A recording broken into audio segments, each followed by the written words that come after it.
Finally મિત્રો આજથી આપણે ગણપતિ ડેકોરેશન નું કામ ચાલુ કરી દીધું છે. તો આપણે પહેલા તો જરૂર છે પથ્થર ની, તો આપણે જઈશું આપણી નદીએ પથ્થર વીણવા. તમે જોઈ શકો છો અમારા ગામની નદીએ જવાનો રસ્તો કંઈક આવો છે. આગળ તમે બનાવી દેજો બ્લોગમાં.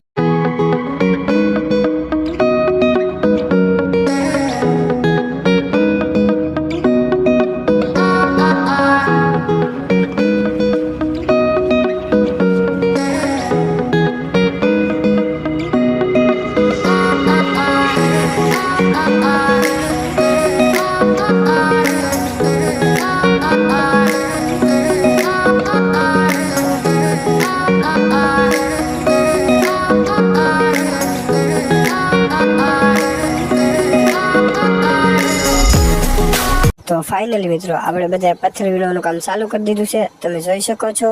ફાઇનલી મિત્રો આપણે વીણી લીધા છે પથ્થર. તો હવે આપણે જઈશું ઘરે જઈને તમને દેખાડશું પથ્થર વીણા છે આપણે. તો આનો બીજો ભાગ જોવા માટે અમારી ચેનલ સબસ્ક્રાઇબ કરી નાખજો બીજા બ્લોગમાં.